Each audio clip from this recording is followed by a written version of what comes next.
Live, right. Hello, everyone. Hello. Welcome to the show. This is going to be like a new series of shows I want to do. It's not going to be every week. It's just going to be randomly on and off. But it is election year. It is election year, my friends. And on election year, it is time for us to put our differences aside, put our philosophical arguments about who started the Second World War, who didn't start the Second World War, or do we like socialism, or do we like capitalism, or do we like paganism, or do we like Christianity, or blah blah blah, all the rest of it. Put all our differences aside and rally behind one party that can actually challenge the tyranny under which we live, so that we can protest together and we can vote and we can do something to change this country. In my opinion, the only party that is capable of doing that is Reform, led by Richard Tice, with Nigel Farage in the background. And so I'd like to do a series of streams and talk about it and kind of rally the troops, basically. And so for the first stream, I've invited on the wonderful Anglospherist from Twitter. Welcome to the show, Anglospherist. Thank you. Thanks for having me here. That's all right, mate. So what do you think? You think we should vote Reform or what? Yeah, pretty much. Basically, there's pretty much no one else, pretty much. Tories are shit, nothing but increased immigration in the last 14 years. Reform at least claim they're going to reduce it, and I just genuinely don't see any other hope, basically. Yeah. I mean, for a long time, obviously this is a new channel, but on my previous channel, a lot of people would ask me, oh, why don't you support this party? Why don't you support that party? And my answer was always, I kept on saying this. I said this repeatedly over and over again. All I want is a straight, white English man who wants to ban immigration. That's all I want. Just give me that. I don't care about any of the other policies. Just give me that, and I'll vote for him, and I'll follow him. And people suggested Reform to me at various times, but looking at their policies a few years ago, it was all a little bit wishy-washy. But now they have this. It's not a ban on immigration, but it's a what's the phrase they used? Basically, one in, one out policy. Net zero immigration, which is okay. I'll take that. That's close enough. So I don't even see what the question is here. Like I don't know. I mean, I think, as I say, it's election year. We have to do something. Therefore, vote. Yeah, I think the main problem people have with Reform is that basically every single year there's about a few 100,000 people who emigrate from this country. Most of them are like foreign nationals, like students and people on short-term visas. They count as immigrants. And a lot of people think that they're all like white British. So people say stuff like, oh, Reform want 500k white British people to leave and then 500 immigrants to come in. Right. That's not really the case. I think it's more like there's about 50,000 to, I don't know, 70,000 like British nationals who leave each year. And that's a bad thing. We should stop that. But yeah, a lot of people are using this straw man against Reform by claiming that like 500k white Brits are leaving each year or something like that. Well, I don't think we should stop people from leaving the country. I mean, I left the country at one point to live abroad, and I'd like to live in a world where you are free to move around the world. I just don't want to be replaced by foreigners, essentially. Yeah. So it just seems like the net zero policy seems like a perfectly reasonable policy, which your average Brit could accept. I mean, for a radical like me and perhaps you, it's like, no, total ban on immigration, kick them all out. But for your average Brit who is a little bit brainwashed, the idea of one in, one out seems fair. It seems reasonable. It seems like a way of, you can allow, brain surgeons and doctors and people like engineers and people like this to come. I mean, that's the thing. If you actually had a proper filter on like immigration to this country, the numbers you would actually have is far, far lower. Like, I'm pretty sure like out of the, I don't know what's the exact number, but there's been like 100k like health visas granted. And like majority of those is just care workers and nurses and midwives. If you were to genuinely like, have a filter for only doctors, only engineers, only lawyers, you'd actually not get that many immigrants, to be honest. Yeah. Well, this was like Farage's point a while ago. I mean, years ago, he used to say they want a point system like Australia, and it's like, well, Australia is getting filled up with immigration. That's a psyop. So I mean, it kind of like it's you can have the policy, but is the government going to push forward with the policy?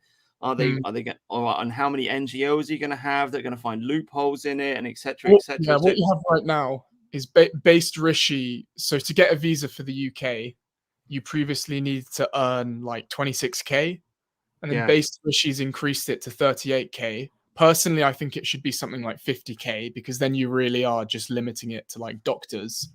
Another thing you need to do is you need to remove all the exemptions. So for a basic visa, it's like now it's going to go up to 38k, but there's exemptions, and there's a long list of exempt occupations. I can just check it right now. Exempt from salary requirement, UK visa. I think it's like people like plasterers are exempt. So like there's tons of exemptions. Here we go. Skilled worker visa. Yeah, there's a shortage occupations list, which I'll just send right now in the chat. If you work in one of those jobs, you basically you can basically come to the UK on a visa and not have to earn like 38k. And there's a lot of jobs here, like care workers, civil engineers, even vets. Artists, for fuck's sake, artists is on the shortage list. That's ridiculous. Yeah. That's the thing. We need to, so what a proper anti-immigration party would do is, rip up this exemption list and raise the salary threshold to like 50k, and the numbers that you would whittle it down to is like, I don't know, you'd only get a few 10,000 immigrants if you did that, probably. Yeah, I mean, look, there's lots of things we can do, and like the net zero policy is not perfect, and any like restrictions that you put on, they're not going to be perfect. But the point is that the Tory party just lies. They're just liars. Every election season comes around and they say we're going to reduce immigration, and then they just don't do it, and immigration increases, and they are simply not afraid of the general public. And they've got away with this for the last 10 years because the debate has been centered around Brexit, right? So Cameron comes in. It was a coalition with the Liberal Democrats, with that idiot, what was his name, Nick Clegg. And of course, the Rotherham story broke in about 2012, I think that was. And so there's a huge backlash from that, quite natural kind of just anger in the British public. And off the back of that, UKIP became very, very popular. And so in the 2015 election, they got 4 million votes, and the Tories could see this coming. They could see the threat of UKIP. That's why Cameron said, "Oh, I'll give you a referendum." And so they won the 2015 election because of that. And then, of course, we had the referendum, and then they've been doing everything they can to stop that. But that conversation, which has just been like a proxy conversation for immigration, it's kind of like talking about immigration without talking about immigration, if you know what I mean. But that has been the conversation for the last decade, and that's over now. Right? There's nowhere you can't have these politicians standing on a stage saying we've got to get Brexit done anymore, right? They've played that card and it's gone, and now there is only one issue left, and that is immigration, and the Tory party is shit at it. Well, they tried to blame immigration on the EU for a long time, and that's true about internal EU immigration, but that's not true about external. But they would still try to blame it on the EU, and now that's not a factor anymore. And the thing is that they didn't leave the ECHR during Brexit, and they're trying to blame it on the ECHR. And I don't think that they actually want to leave the ECHR. I think they're just going to keep blaming it on that. I mean, there's a lot of copes they try to blame things on. They try to blame it on civil servants, and it's like, okay, then just fire the civil servants. If the civil servants are not doing what you're saying, like they're blocking the Rwanda scheme, fire them. Simple. You know, abolish the Supreme Court, leave the ECHR, leave every treaty we have to make this happen. But they don't do it. That's the thing, because they are. They don't do it because they don't want to do it because they're Blairites, exactly. Essentially. They could, like, loads of countries disobey the ECHR when they want to. You know, Hungary does it all the time. They disobey the EU. They just kick out the migrants, you know, and they disobey their own judges sometimes. They just do it because they want to. They can. Yeah. This is the problem. Essentially, the Tory party as it exists now is a Blairite party. Cameron said that he is the heir to Blair. This is according to Peter Hitchens, and I believe him. And of course, Theresa May, Blairite, and Boris Johnson, Blairite. And we had a brief respite with Liz Truss, which may have blossomed into something good, but then the economy crashed and everybody turned against her, and she was out within a month. And then we get unelected Rishi Sunak, who nobody wanted. So it's a Blairite party. But the problem is that there is a certain, like, some of the backbenchers are Eurosceptics and they're fed up with what's going on.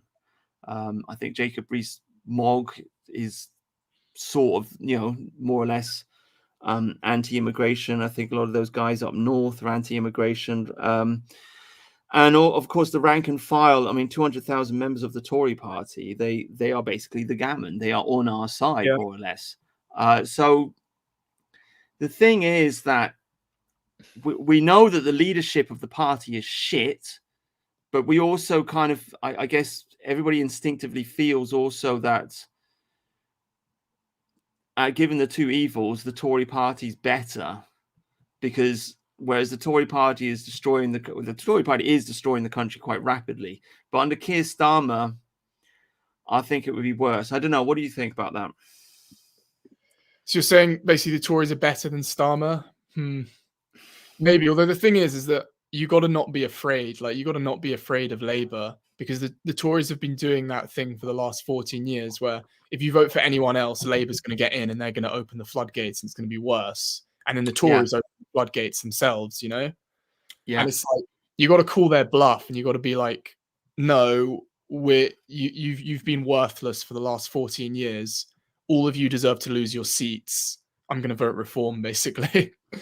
Yeah, no, this is it. This is why I'm voting for Reform this time. I'm just saying that, that is the trap that we've been kept in. That is the game that they've been playing. And there is a certain truth to it on a certain level, because there are good people in the Tory party. And I think people know this.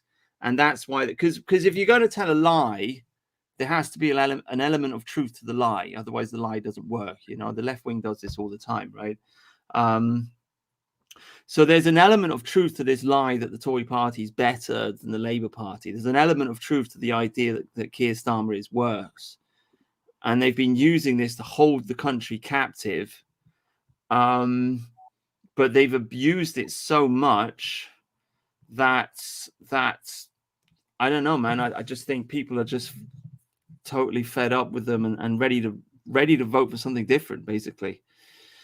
Yeah, I mean, just don't be afraid. Like, look, right now we've had the highest immigration ever. You know, if Labour's going to be worse, it's just going to acceleration, basically.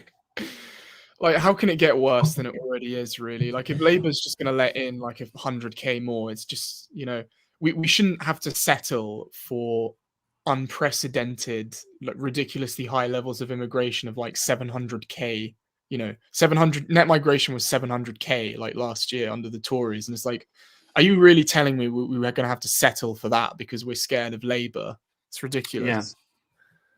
Yeah, it is. I mean, that's the trap we're in. It's like we keep voting for the lesser of two evils, but it's still an evil, essentially. It's a huge evil.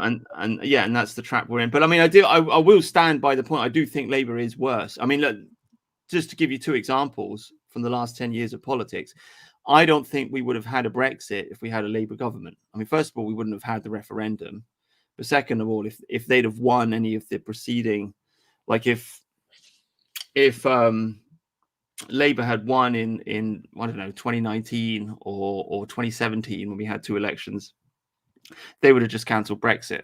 And I also think with the COVID lockdown, we'd have been in lockdown for long. We might still be in lockdown under a Keir Starmer government if Labour was in power. So I do think they're worse, and I just I don't know why I'm focusing on this point. I just think like I just feel like there's been a missed opportunity. That's what I'm trying to say, I guess, because for the last 10 years we've been watching an ongoing backbench rebellion in the Tory party. This is unprecedented in the history of our country to see 5 different prime ministers like in one Tory government. This is unprecedented. This has never happened before. Yeah. So we've had this huge ongoing backbench rebellion, this huge inner civil war in the party, trying to get to the soul of the party, trying to push the Blairites out. And we almost won it with Liz Truss. Of course, she balls it all up, unfortunately. But when they gave the gammon the vote, they voted for her. They didn't want the brown man. They didn't want the Indian guy. And I don't know. I just feel a bit annoyed. Like everyone likes to shit on the Tory party and they hate it so much that they're blind to the missed opportunities that we've had. Because even now, I think we could force another backbench rebellion and get Rishi out. Even now, it could be done. If people were just like to barrage flipping Mog with letters, or I mean, they've just done this popcorn thing right recently.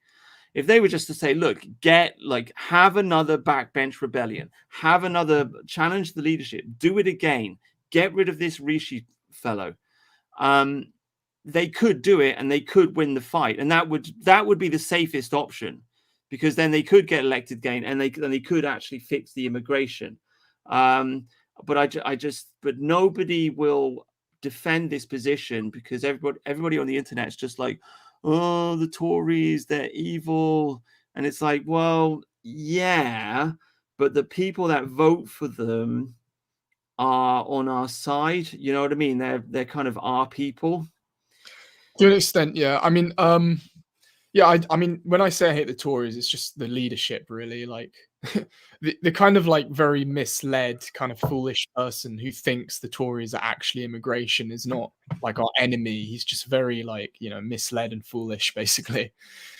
I mean, yeah, I mean, you speak to some people online or whatever, and they actually, they say things like, Rishi wants to deport people to Rwanda. He doesn't. Yeah, he doesn't. And yeah, I mean, it's the leadership. Yeah. I'm just annoyed because there are certain accelerationists out there and they want to vote Labour, and they're like, or they say they don't want to vote Reform, they don't want to vote Tory, they don't want to vote for anybody, right? And it's like, well, if you don't vote for anybody, Labour's going to win. And then they'll say something along the lines of, well, that's good because then the Tory party will be destroyed and then everything will be better. And it's like, well, no, that's absolutely psychotic. We do not want that to happen, and there's no evidence that the Tory party will improve without just because they lose an election. I mean, you could take the example of the Republican Party. That's not really improved since the Democrats have won in America, right? So there's this certain accelerationist vibe pushed by some people, and I just feel like they're missing the real enemy. I mean, why can't we just switch this whole thing round and say, well, how about we just destroy Labour? How about we get all those people up north to wreck Labour, and that would really solve the problem. Then we'd be dealing with 2 right-wing parties instead of a Tory party and a left-wing party. But you know what I mean? Like people don't people like I've never heard anybody say. I never hear on the internet. I never hear anybody saying, "Let's destroy the Labour Party." All they ever say is, "Let's destroy the Tory Party," and it's like, okay. I understand that it's like the difficult position you're in. It's like defending the monarchy or something like this. Like they're totally shit, but I feel like I've got to defend them. It's like, okay, the Tory party is completely shit, but at least somewhere in that party, like there's some little old lady or there's some ex-army sergeant or something like that who actually cares about the British Empire. Whereas in the Labour Party, all you've got is brown people and lesbians and paedophiles and psychopaths, essentially. Do you know what I mean? Yeah, to an extent. I mean, I'll tell you what. The one thing that just I think is a bit necessary is that. So yeah, if you look at the stats, basically, the Tories are very economically right wing, and I know a lot of people don't agree, but look, they're economically right wing relative to the average voter, and I've got some like stats about that if anyone wants to see that. Yeah. And I just think a lot of people, like if you're working class and you're from the north, and you see the kind of stuff the Tories are doing, you might be anti-immigration, but you're just not going to vote for them just because it's against your like class interests. And Right. I just think if there was an anti-immigration party that was just a bit more like left-wing economically, they would just win the entire North and the Midlands. You know, 100%. all of that. 100%. And I would vote for them too. Like I'm not working class myself, but I'd still vote for them because I know that these guys are going to, you know, demolish the North and the Midlands. I should vote for them too. No, you're 100% right about that. And I think that is the secret, like, way out of the trap that we're in, because we're in this north-south trap, this Tory Labour trap. People down south, they vote Tory because they're afraid of Labour. And the people up north, I don't even know why they vote Labour, but if they're voting Tory, it's a wasted vote because they're never going to win up north. Well, so yeah. there is the opportunity there for a party to just walk in there and say, look, there's no point you lot voting for the Tories because they are never going to win in the north. Therefore, instead, you know, because the north hates Margaret Thatcher, right? So therefore, instead, vote for us, right? And we'll destroy the Labour Party together, and then we can have two right-wing parties running the country instead of what we've got now. Do you see what I'm saying? Yeah, I mean the areas. I think some of the areas that voted Brexit the most were a lot of these red wall areas, like a lot in the north and the Midlands.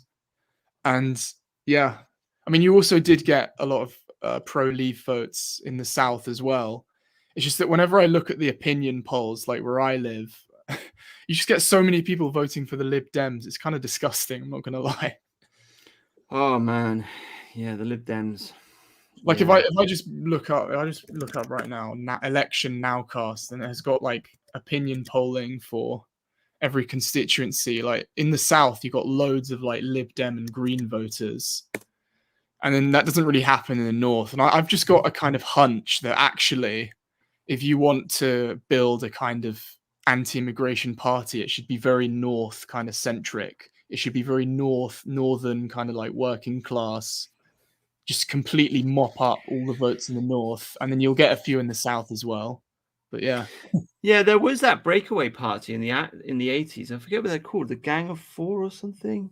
They broke away from the Labour Party back in the 80s. They formed a political party, but you know they're just not famous. They don't get anything done. But yeah, I totally agree. Like, yeah, the SDP. There you go. Yeah, the SDP. They problem with the SDP though is I just think they've got no. I've heard, but I haven't looked into them that much. But I've just heard they've just got no like charisma and no energy.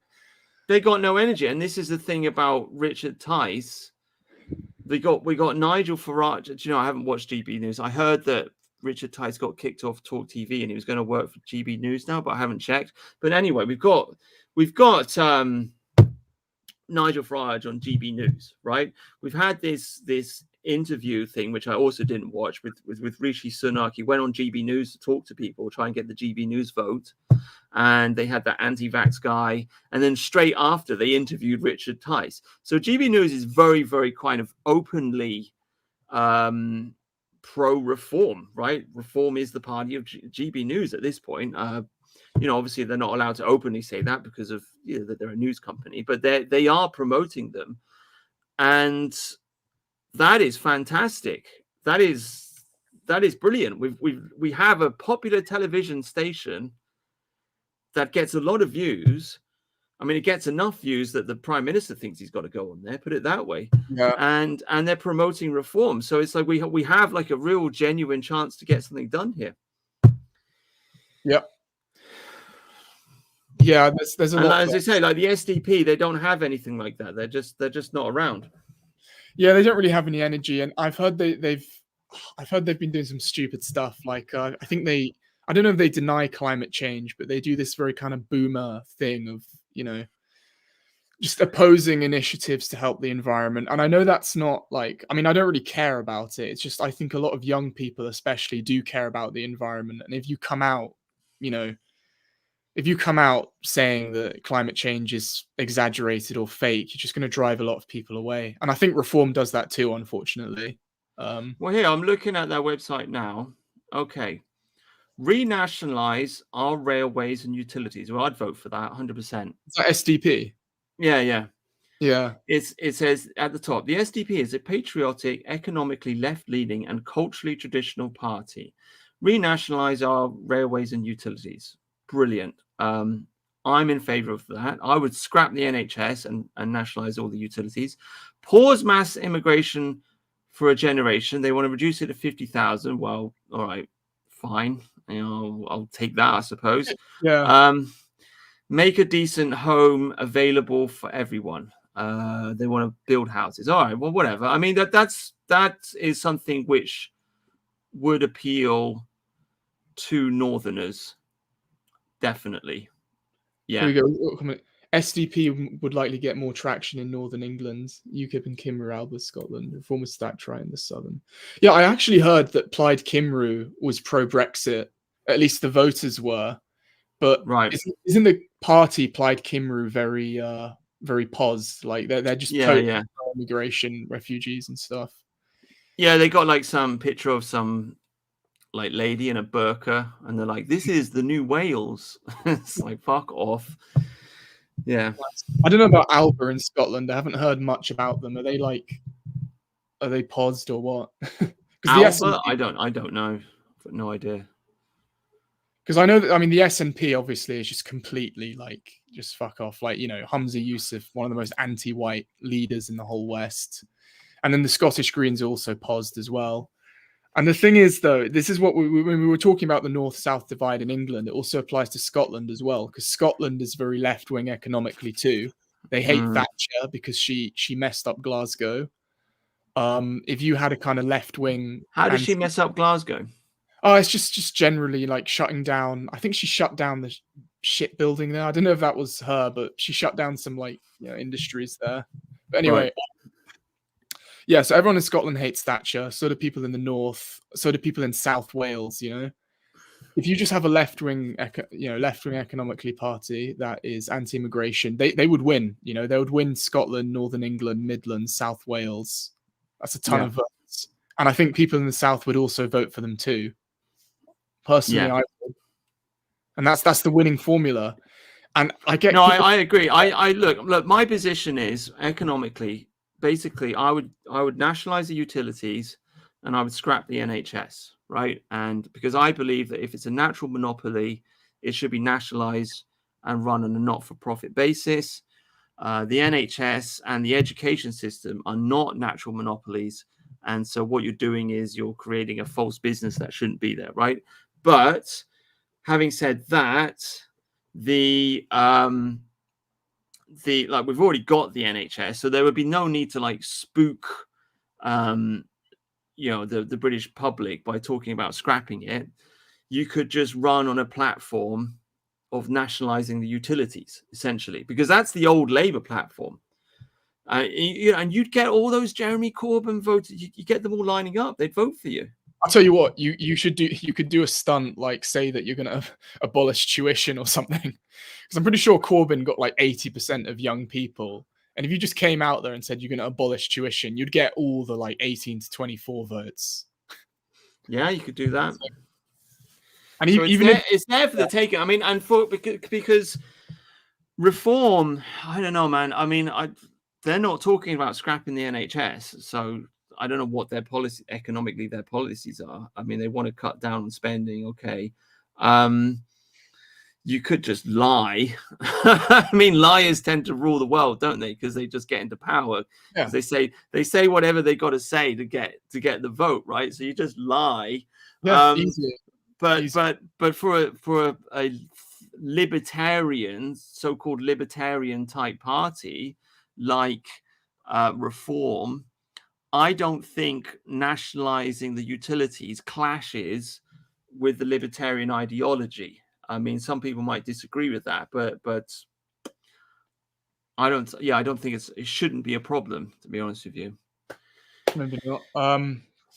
Maybe not. I mean, to be honest, I'm perfectly like you said, you perfectly okay with lying. Like, I'll be happy if there was like a party that was, just lying about everything, and they said we're going to nationalize, and they didn't. As long as they get into power, that's fine. Like, if they get into power and they cut immigration and deport a crap that's it. people, then we've won.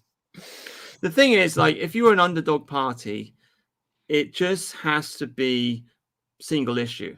Essentially, you need two things. You need, number one, a charismatic leader, and number two, focus on a single issue that people are really pissed off about.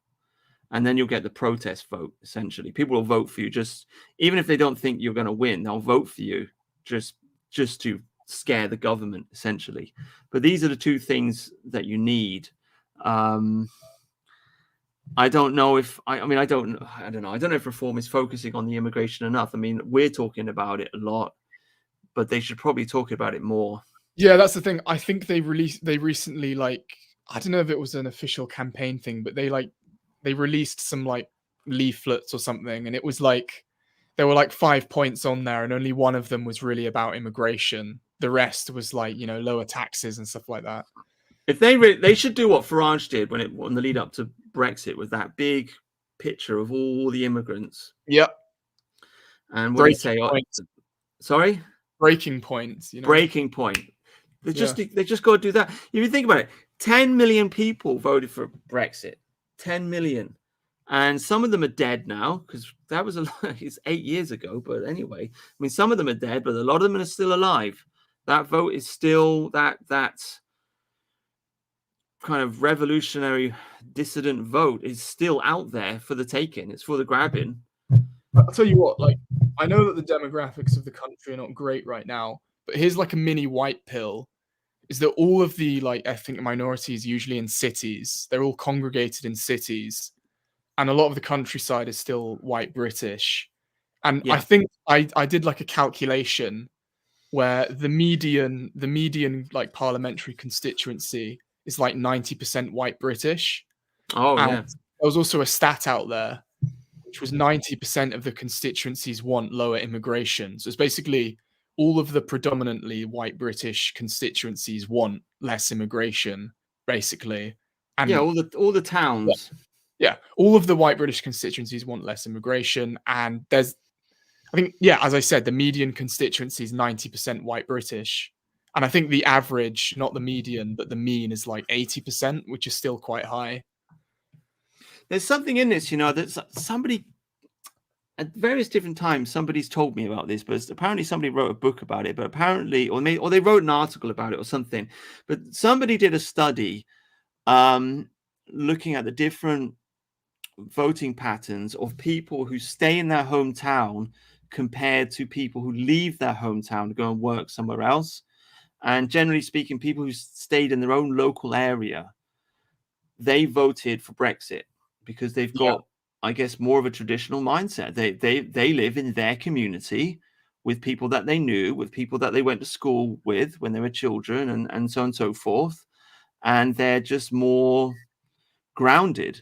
Whereas you've got, on the other hand, you've got, well, the middle classes, I suppose. They go to university and then they go off to the city to work somewhere, and then they get separated from their roots and indoctrinated with leftism, I suppose. Pretty much. I mean, it was basically, I think it was like 60-70% of working class people voted for Brexit, about 40% of the middle class. Yeah. I mean, to be honest, I don't believe in like a class-based ideology. I just think that if there is going to be an anti-immigration movement, it should focus on the working class because those are the most of the people who are going to be voting for it.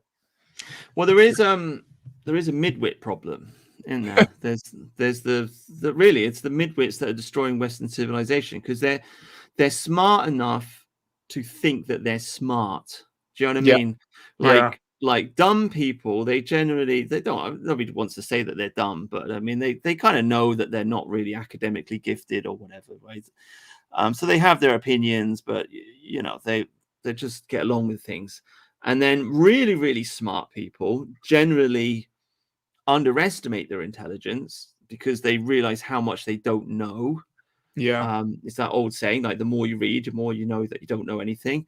But it's the problem is these fucking midwits who, you know, they go to university, they get a little badge which says that they're clever, and then they get their cozy little middle class job, and then they think, oh, I'm really successful in life and I must be intelligent and I'm clever enough to I listen to Radio 4 and I read The Guardian and I watch Question Time and I watch the documentary on the BBC which is explained everything to me.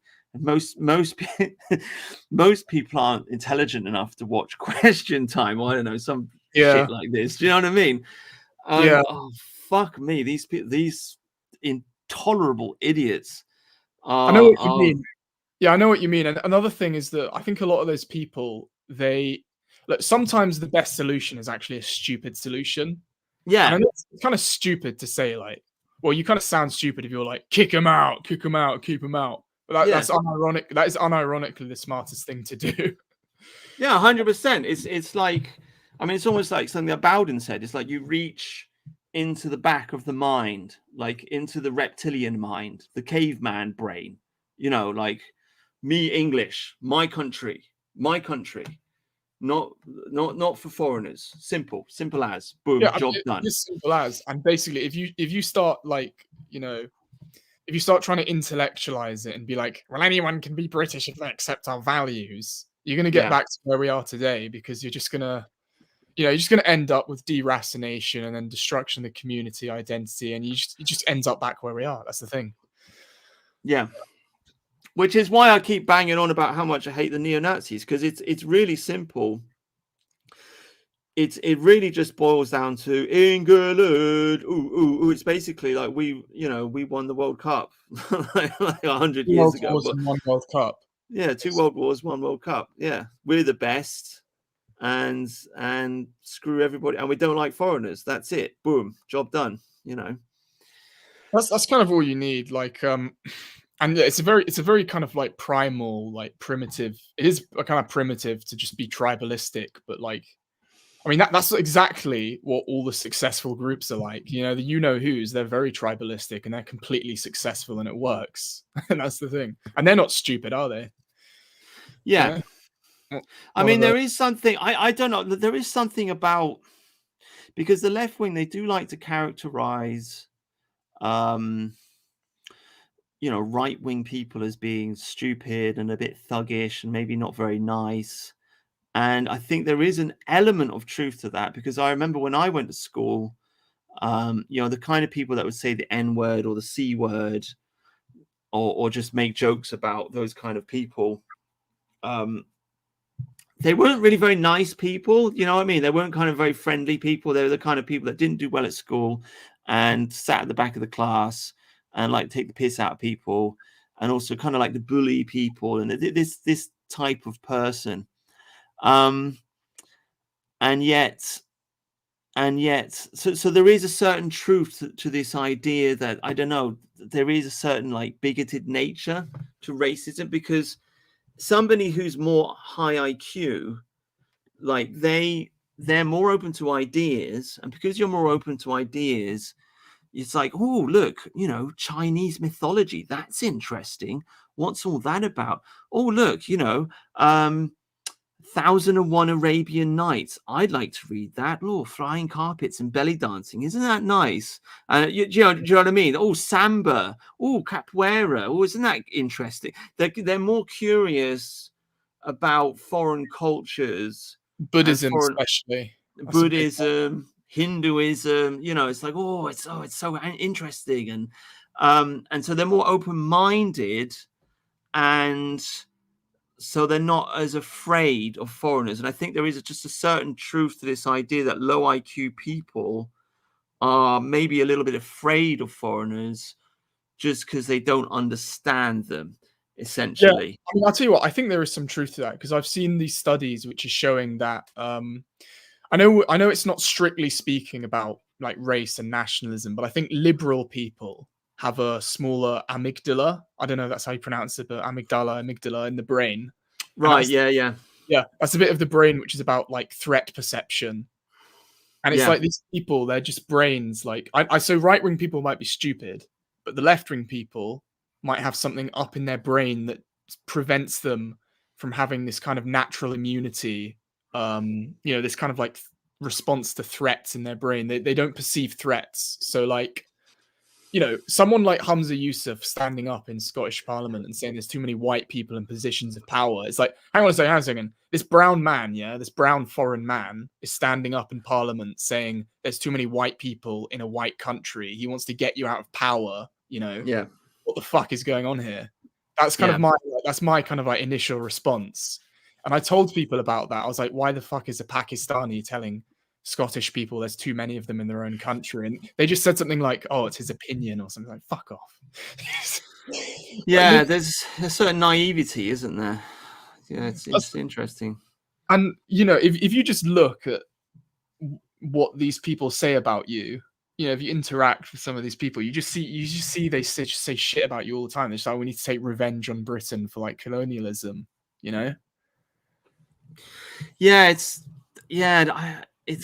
I don't know. It is interesting. Perhaps like people on the lower classes, they're more, I don't know, less trusting, and because there's a lot of bullshit that goes on in working class communities. I mean, I've worked in factories, and it's all just like, I know we like to idolize the working classes, but it's all just like, oh my fucking God, it's just such a bunch of gossip, and it's all like petty bullshit about, oh, this person had sex with this person, and oh, my pay rise, and oh, did you know the boss said this, or this person messed up this job, and blah blah. And it's just like fucking river of moronic shite. But they seem to be like, how can I express this? Like clever people are interested in ideas, stupid people are interested in people, right? They like to talk about people. And so because like the lower IQ people, they're more interested in gossip and talking about other people, they're less trusting perhaps, and so maybe perhaps more tribalistic, whereas people that are more interested in ideas, they're more open-minded, and so they're more trusting, and so they're more just fucking naive. And as you say, like they just don't understand that they're under attack. Basically. There's also, what was I going to say? I think I was going to say something. Although I do wonder how much of this is like biological, as we say, and how much of it really is just inculcation. Because all the middle class, midwits, they've been through like school and uni, and they've been completely like inculcated and brainwashed. So it could be that, or it could be biological. I don't actually know, but yeah. Yeah, it's a combination of the two. Maybe you need both. I mean, this is my take. I think like in any population of people, you probably need like a 10% of really, really open-minded, kind of like artistic, like I want to embrace the world type people who just like go out there and talk about ideas and everything's lovely. And then you need like a 10% like grug-brained racist who's like, oh, I don't like that. It's foreign. Do you know what I mean? But to control the fucking lunatic hippie 10%. But you kind of need both, because you need new ideas, and you need to talk to foreigners, and you need, to have open-minded people, but you need the grug brains as well to stop the open-minded people from opening the borders, I suppose. I think all the grug brains, like the grug brains are the people who do stuff, like actively do stuff. Like if you look at all of the nonce Sting videos online, Like Right. people, Yeah. nonsense getting caught. All the people doing it are kind of grug brained, but they're very good people. But Yeah. they do come across as a bit grug brained, but that's good. You know, you need the grug brains to like do something which you know, they're quite unpleasant to the nonces, and they might even enjoy that. But it's like, you know, these are the people who actively go out there and hunt the nonces down. That's what you need. Yeah. Yeah. The Tommy Robinson crowd and that Yeah, kind of exactly. people. You need like, yeah, you need the high IQ people to lead the low IQ people, basically. I mean, otherwise it just spins out of control. Because next thing you know, you've got Tommy Robinson, and the people follow him because they think he's, well, mind you, I mean, you can tell me about this more because I haven't really been following him. But I mean, I remember 2, 3, 4 years ago when we used to talk about Tommy Robinson all the time. It's like, okay, Tommy, you're kind of anti-Islam, but then at the same time, you keep banging on about how much you love Israel. And then at the same time, he used to be pro-immigration. I've seen a video of Tommy Robinson shaking some Muslim's hand who just got off the boat and could hardly speak English. But he was like, the Muslim guy was like, oh, I love England. Yeah, England, good. And Tommy Robinson was shaking his hand for the camera and was like, this is the kind of immigrant we need. And it's like, no, Tommy, no, actually, So, I mean, like, yeah, the grug brains need somebody wise to lead them, but maybe Tommy's changed his mood these days. I don't know. I do get a kind of feeling that, look, I do get a feeling that he's not properly like pro-immigration, and he says he is because that's just to cope. You know, like you say you're against Islamic immigration, yeah, because you don't want to appear racist.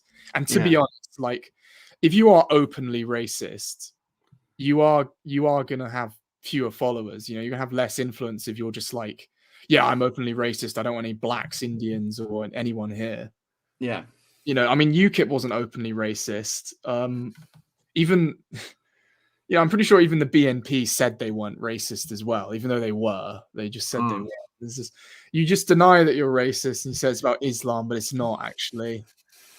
I mean, yeah, I mean, look, I sympathise with him. I mean, like the guy's got his back against the wall. You know, he's gone to prison. He's had all kinds of stuff happen to him, and it's very difficult to know what it's like to be under that kind of pressure. I mean, it's very easy for me to sit in my room here talking to 7 people on the internet. It's a little bit different if you're leading a march of 2,000-3,000 people, and the police are there, and then you got the press, and you got, oh my god, yeah, you've got your name and your face out there, and you got a family, and you've got an image, and you could go. I mean, to be honest, you might even go to prison if you just say something like, you'll be careful what you say as well. Yeah, this is why I think we got to be like more forgiving to the the Sargon of Cad, right? The Sargons, the GB News, the Reform Party, the Tommy Robinson crowd, I don't know, is Katie Hopkins still around? I mean, I don't know who's famous these days, but all these types of people, we've got to work with them. This is the way the left wing has always worked, and why it's worked so well. You have a radical left that kind of hides in the shadows, and they want to legalize pedophilia and do transgenderism. Well, they got transgenderism done, haven't they? But they got all kinds of psychotic communist ideas, right?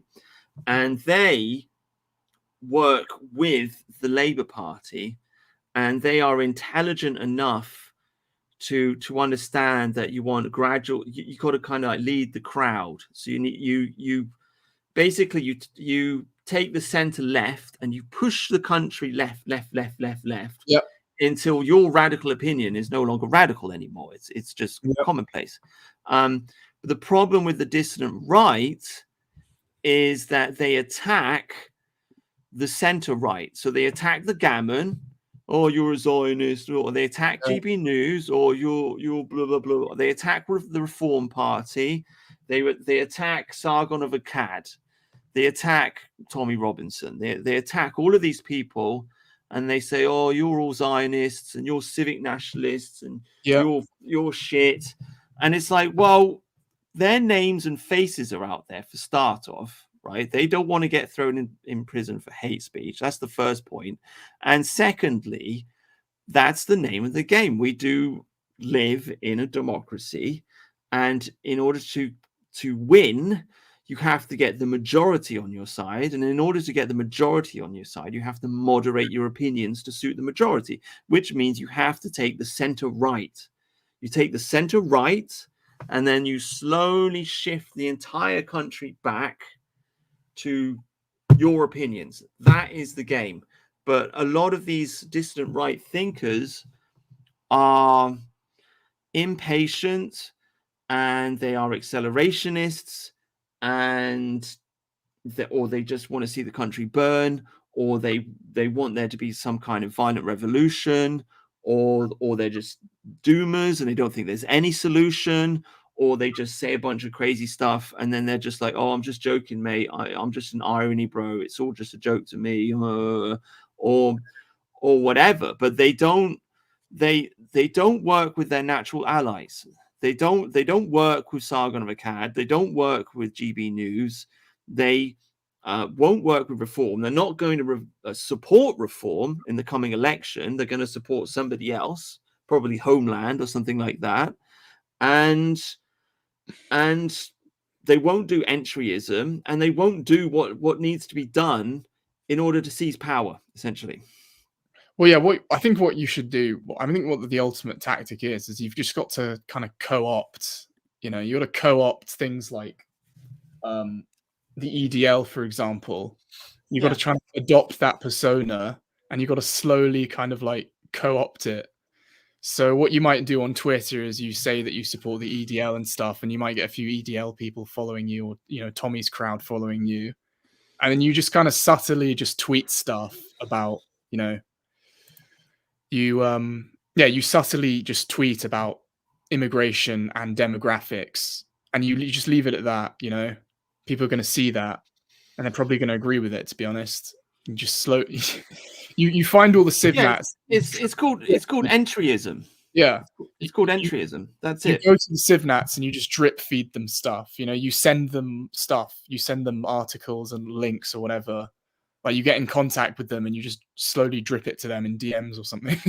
Exactly. That's it. That's the point I'm trying to make. Now, of course, in order to do that, your ideas have to make sense. So you've got to get rid of the neo-Nazi garbage, and you've got to have a correct conception about what happened in the Second World War.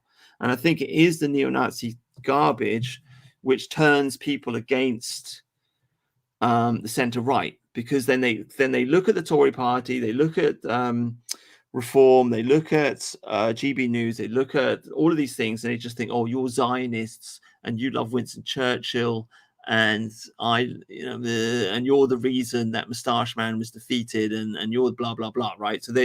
So the neo-Nazi movement comes in, they mix English nationalism with this German crap, poison it, and then by doing so, they turn the far right against the center right. That is the plan. That is the psyop. That's how it works. And by turning the far right against the center right, you've kind of you've broken the center right to a certain extent, because they've got nothing. They've got no support coming from the radical edge. Do you know what I mean? Because I think the center right, in order to win, they need people saying the things that they can't say. Do you see what I'm saying? They need those people on the internet anonymously to say the things that Nigel Farage can't say, but he's probably thinking about at night. Katie Hopkins can't say it. Sargon of Akkad can't say it. They need us to say it, and they need us to open up the Overton window. But instead, the people that are saying these things, they're mixing it with this Moustache Man nonsense, and poisoning everything.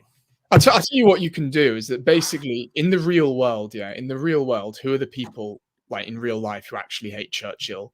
It's the leftists and it's the Browns, basically.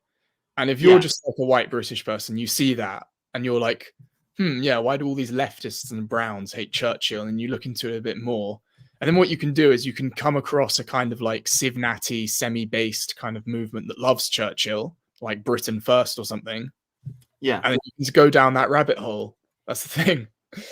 I Yeah. think it's a perfect kind of like trick to get these people on your side. Like, who is it who's stepping on the cenotaph? You know, that's the BLM people. Who is it who like shits on Churchill? BLM as well. It's the Palestinians who like desecrate all the World War II memorials and stuff. Yeah. You know, burning poppies in the street. That's Muslims doing that. And Yeah. you start with that, and you lure people in basically with that kind of stuff, and then you slowly feed them stuff, and then you say like, you know, maybe this is happening because these people are, you know, foreigners who don't belong here and don't see themselves as British. Basically, maybe that's the end result of that.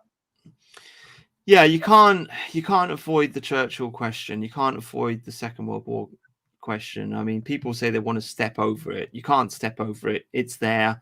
It is the fundamental, most important political event of the 20th century, and we're still living in its shadow, and we will continue to live in its shadow until there's another massive war, and until the Anglosphere collapses, essentially, because it's the Second World War that puts America in charge of the world, right? America is the nation that dominates the world now, and it dominates the world because of Churchill, essentially, and because of what happened in that war, and so I mean, if you want to talk about politics, it's there, it's unavoidable. You cannot ignore it. And one of the reasons why I think a lot of content coming out of the dissident right is so shallow is because they can't actually talk about history. They avoid the subject matter, and so a lot of their content just becomes reactionary. You know, it's just like, oh, look at this, it's really bad, and that's it. You know, and then it's reactionary, and then it's like, oh, read Julius Evola. Oh yeah, the read, that's so like mid-wit, so pretentious when they tell you to read some book. And I know I sound like an idiot here, but it's like, I'm not going to read this like crappy book that no one's heard of and no one cares about. Yeah, that's a classic mid-wit answer. You're talking to someone and they're like, oh, you just read this book and then you'll understand. And it's like, well, no, tell me in a sentence. Like, really, just explain it. Just give me a paragraph. If you can't explain the idea in a paragraph, then you don't really know what you're talking about, do you? It's so annoying. Like, if I ever talk to like a NatSoc and I just bring up some of the arguments, like, yeah, this is very schizo. No one's going to vote for this. No one's going to get behind National Socialism. And they just say something like, oh, well, you know, I'm a real National Socialist. I'm a British National Socialist because of Colin Jordan or something like that. And they actually think that that's how they're going to get out of that. Like, they're going to get out of being called a Nazi by saying, I'm not a Nazi, I'm a National Socialist, or something like that. Yeah. And yeah, they actually think that they're going to win because they read this book about real National Socialism or something like yeah, that. I'm not. Yeah, real National Socialism hasn't been tried yet. Yeah, literally, I've heard that. I've heard that they're not real National Socialists or some crap like that. It's you can't. If you support Moustache Man, then you're a Nazi, right? That's it. And I also think the center ground just doesn't hold as well, because there are a lot of people out there who try to take the position of, oh, you know, I don't support Moustache Man, but I don't support Churchill either because of XYZ reason, whatever it is. It could be the what's it called, Gallipoli campaign, or it could be whatever, right? But that position won't hold if you try to maintain a neutral position on this subject matter. Then the neo-Nazis will just move in and occupy that space, and they will take it. That's why you have to totally 100% double down on Bomber Harris, essentially.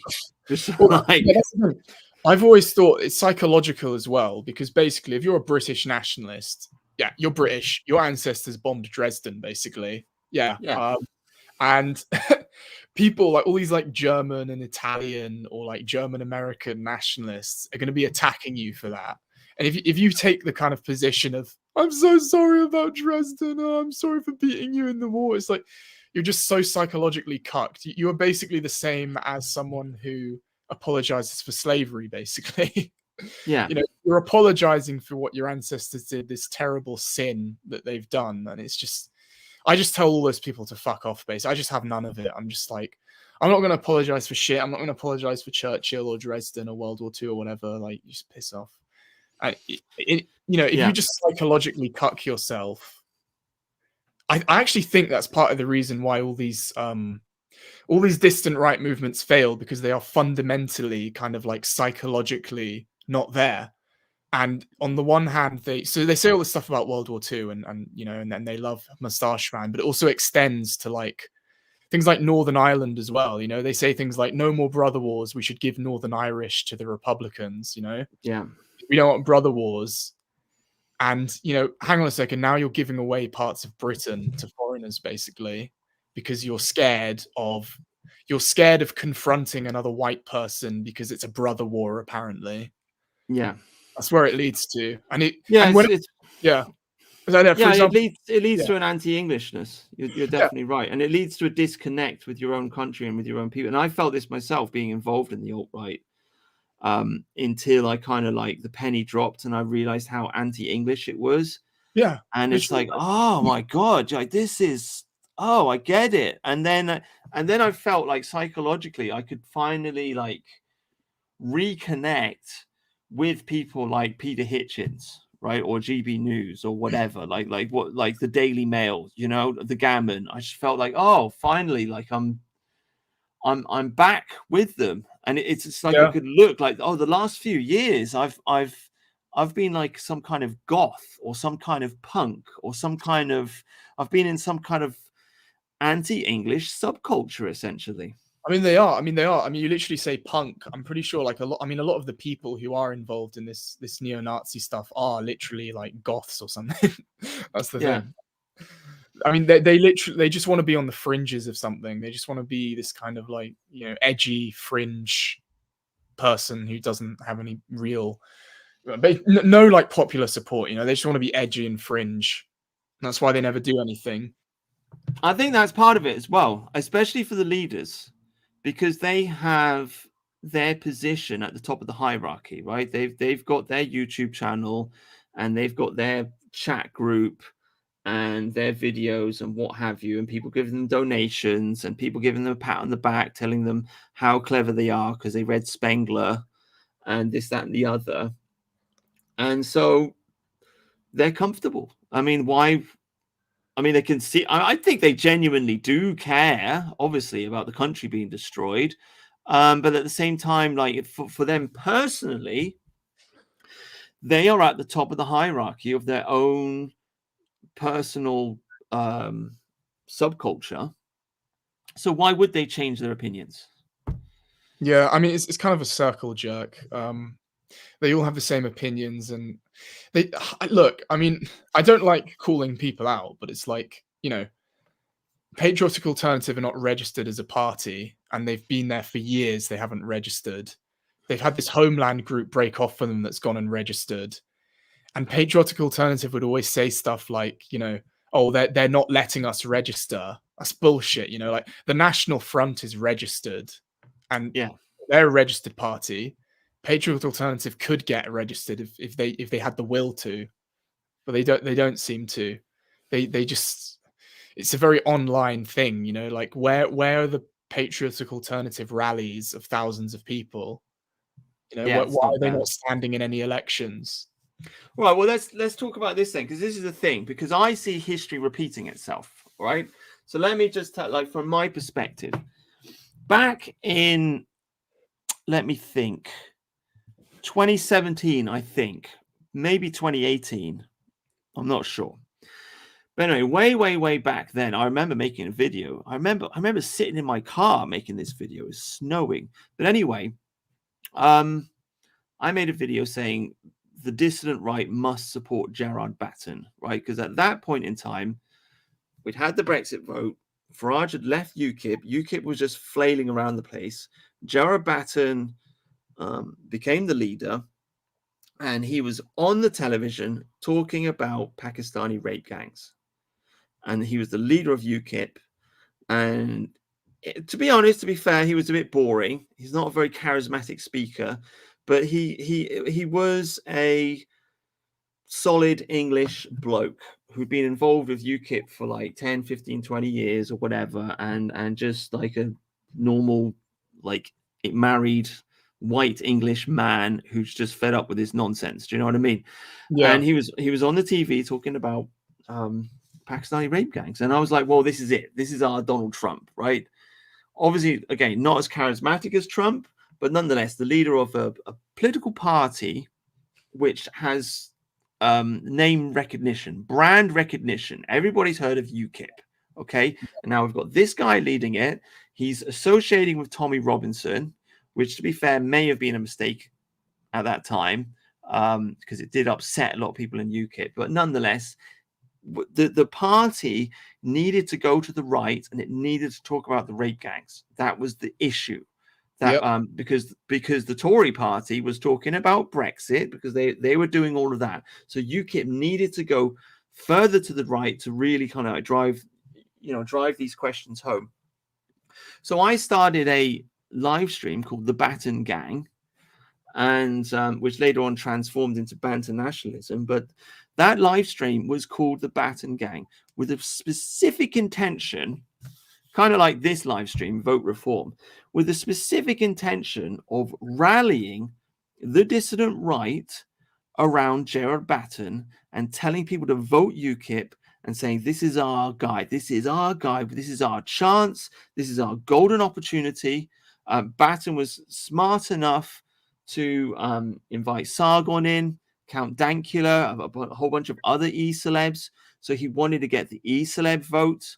And Sargon brought 10, 20,000 people into the party, young people, because UKIP was just full of old boomers, you know. Yeah. It was perfect. It was the perfect thing to do. And I banged on about this. And this is before I'd fallen out with all these people, by the way.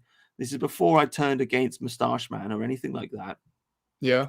I banged on about this. I had a live stream saying, we've got to support it. We've got to support. Nobody could rally behind it. Not Morgoth, not Millennial Woes, not Mark Collett, not Horus, not Way of the World, not the Iconoclast, to be fair. He did. He was a good one. And there were some other fellows around at that time who seemed kind of interested. Because there were a lot of YouTubers back in those days. But like the general like rush of support was not there. And it should have been, because we all supported Donald Trump back in 2016 universally, and Donald Trump wasn't even anti-immigration. He was pro-immigration, but we were like, fuck it, support this guy. So I just couldn't understand it. Could not understand why are these people not doing the obvious thing that we should do, which is just flipping support Gerard Batten, join UKIP, do entryism, hang out with our fellow Brits, okay, who are vaguely anti-immigration, and just kind of continue to push them to the right. Why can't we do this?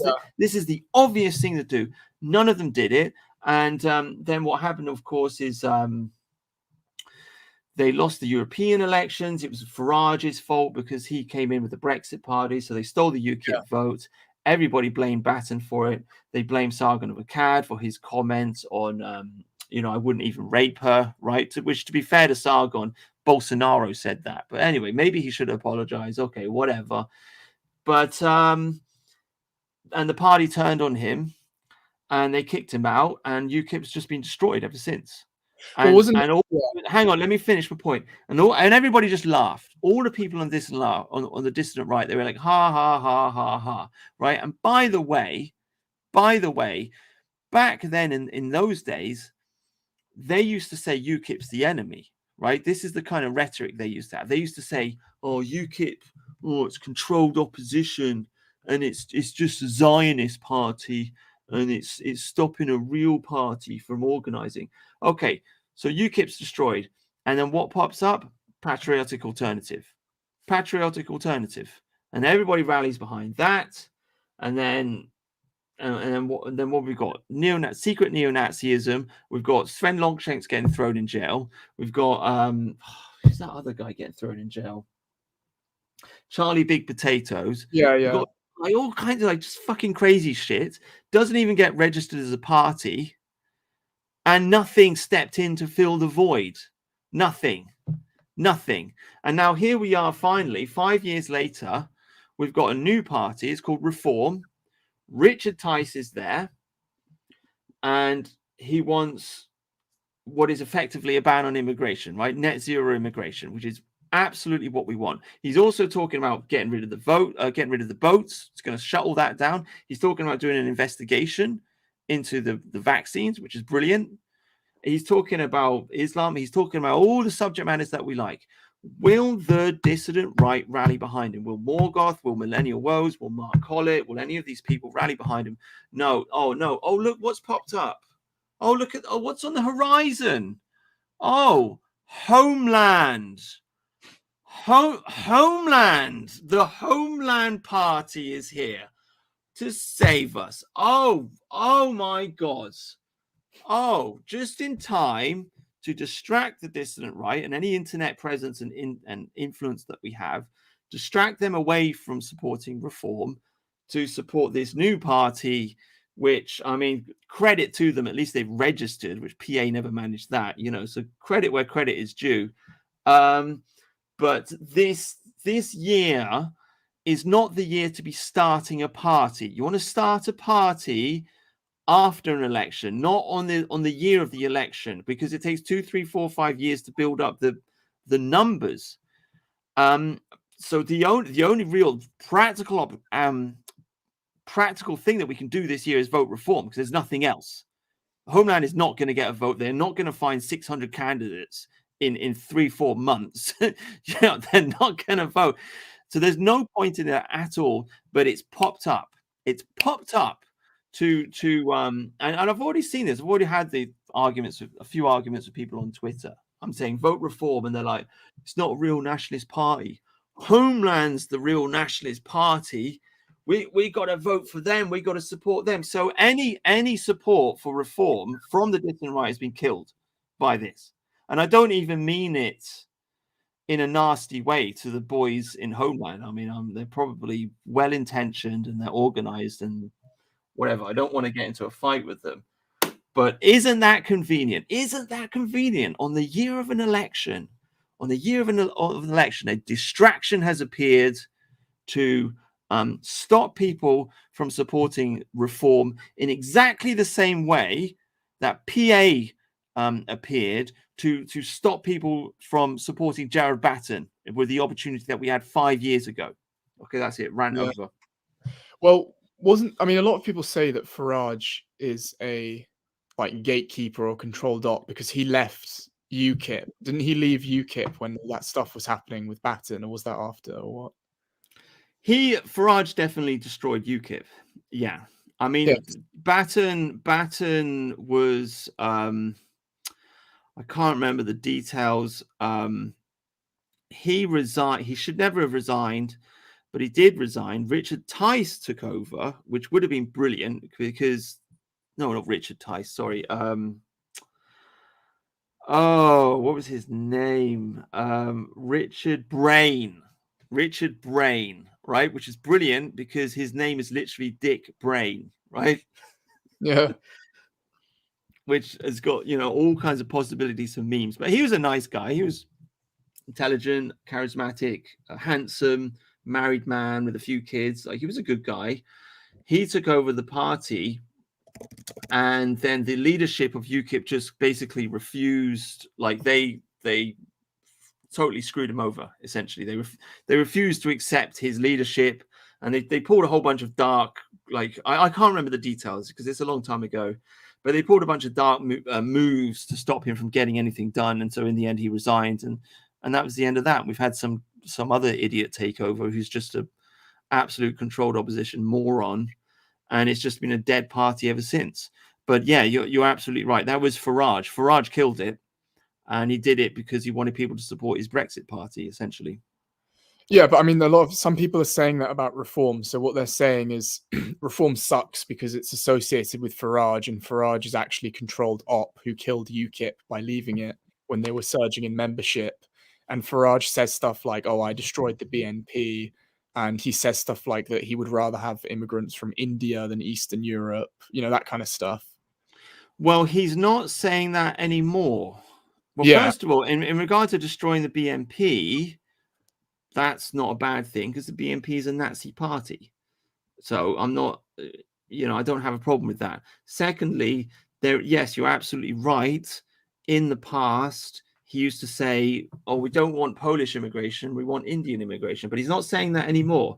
And he might have just been saying that because he had his back against the wall and everyone was calling him a racist. And he might have just been thinking, well, we just need to get Brexit done and then move on to the next thing. I mean, I don't know. It's very hard to say. But at the end of the day, we just don't have a choice. It is election year. There is going to be an election in, I don't know, 6 months' time or something. And there is no other option. And that's it. So no offense to Homeland if they're watching, but they should have done it 2-3 years ago and built up their party. Right? That's what they should have done. They should have done it. They could have done it. Nobody was stopping them from doing it. And they didn't do it. They waited till an election year. And you don't want to start a political party on an election year. It's not going to achieve anything. It's just going to be a distraction, essentially. Yeah. I mean, the main reason I think a lot, as I said, people don't like reform because of Farage, and they think Farage is a gatekeeper. And there's also the thing about how reform, because they say net zero, the main thing they argue is that reform want replacement immigration. They just want like 500k white Brits to leave, and then they want 500k immigrants to come in. This is just, I think they also say stuff like, so reform has said that they want overseas processing centers for refugees. And I think they're basically saying that reform isn't, advocating a complete moratorium on refugees. So therefore it's pro-immigration. It doesn't matter. None of it matters. None of that matters. The only thing that matters is it is our only option. There is no other option. Like, I could sit here and moan about reform if I wanted to. I could start nitpicking it and saying, oh, I don't like this policy. I don't like that policy. It doesn't matter. It is a protest vote. That's it. It is an anti-immigration protest vote. There is nothing that comes close to it. There is no other party that is being supported by GB News or by Farage. It's there is no question here. Like, if you were asking me these questions last year, maybe we could have a conversation about it. But this is an election year, and on an election year, it's time, like I said at the beginning, to put all your differences aside, all your petty little complaints about policies and, oh, I don't like this and I don't like that, and is this a controlled opposition? Blah, blah, blah. All that aside, and think, okay, we have a chance to kick the government in the teeth. What are we going to do? What is our one chance to hit them? Oh, reform. That's it. Do you see what I'm saying? Like, that's it. Like we can go back to arguing about all this stuff next year. This year, it's yeah. I mean, I'm just saying that because I think I know that's not you saying that. That's what other people are saying. I'm just that would be my answer to that question. I think there needs to be a bunch of responses drafted to these things, though, because I mean, a big one is they talk about the BNP, and look, I don't disagree with the BNP. Like, I don't find anything there offensive. I think the problem is that it's just the BNP. If you look into its history, it was kind of started as a neo-Nazi party, and they did all sorts of stuff with, like, Holocaust denial and stuff, and they did moderate in the 2000s, but I think that did kind of mess them up, basically. And they should have just done a complete rebranding. I just think the baggage really held them back. And, you got to ask yourself, if people say that UKIP destroyed the BNP, but, like, maybe they destroyed themselves, by not handling the baggage well enough and not handling I don't want to shit on the BNP or look. Well, I am a little bit because I don't like neo-Nazis, and they are neo-Nazis. But to give credit where credit is due, the National Front, the BNP, these people held the torch, right? They carried the flame of ethno-nationalism. In my opinion, they did it the wrong way. whatever, I'm sure there are a lot of good people in that organization. Sure, there's a lot of good people in PA. Sure, there's a lot of good people in Homeland. They're just deluded and they got the wrong ideas. But I'm sure they care about the white race, and that is beautiful and that is wonderful. And the BNP were talking about grooming gangs before anybody else was. So credit where credit is due. I just think they're wrong, and they never had a chance to win. And so I don't really care about Farage bragging about destroying them, essentially. Yeah. I should probably chat to the chat. I'm just ignoring the chat. I'm just so rude. Look, Patrick Martin Ewins. They weren't all Nazis, Brutus. They has a civic nationalist wing. Jonathan Bowden wasn't a Nazi. Well, he kind of was. He did say Germany is the heart of Europe, etc., and bang on about Evola and Savitri Davy and etc. Well, I mean, I guess you're not necessarily a Nazi for saying that, but I guess he should have just been more Britain-centric. But yeah. What, for saying Germany is the heart of Europe? Well, you should have said Britain is the heart of Europe. I mean, I don't think it necessarily makes you a Nazi. I just think it's a bit of an L thing to say. You should say Britain is the heart of Europe. But yeah, because I think Jonathan Bowden did say, he gave speeches basically saying, like, what did they die for? I think that was a big one he did, where he was basically saying that we fought World War II for this country, Britain. He didn't go the kind of route of we fought on the wrong side or anything. At least that's what I've seen. Bowden's one of the reasons I turned against the whole neo-Nazi thing in the first place, because I can't remember what speech it was, but he was talking about Evola, and he was talking about how, from a Nietzschean point of view, a nation must always support the warrior. I made a video about this, like a funny video. I clipped it, and I had a picture of Bowden's face, and it slowly transformed into Bomber Harris. I remember it, but and everybody thought I'd gone mad. It was so funny, but yeah, that's what he said. And he even talked about David Irving going and having a conversation with Bomber Harris and shaking his hand and saying how he marveled at this man who was ready to just have just such carnage and destruction for his nation. So when I saw Bowden say that, I was like, wow, yeah. I mean, it really helped me turn against the Nazi stuff. But nonetheless, I mean, he did say Germany was the heart of Europe, and he did appear to sympathize in that direction. He did have, he was into Spengler, he was into Savitri Davy, he was into, Nietzsche, he was into German idealism, he was into that kind of mode of thought. I mean, don't get me wrong, I like Bowden, but it is like his method of speaking is very, it's very much in that vein of German idealism. Essentially, it's very much word salad, basically. Like, with no offense to all the Bowden fans, I love it. I wish I could watch him speak. But it is poetry. It's poetry. It's not clear, rational thought. And I'm getting this right now because I'm reading flipping Spengler, because I'm going to do a book review of it. It's bloody well 1,000 pages long, and it's just like 1,000 pages of word salad. It's like, oh my God almighty, it's smart for midwits. It doesn't appeal to me at all. I would much rather read an English writer like Thomas Malthus, right? You want to build an English ethno-nationalism, you read Thomas Malthus. That's where it all starts. He talks about population, and he says population is controlled by two things: either vice or misery. Misery or vice. That's it. And that's the beginning of ethno-nationalism right there.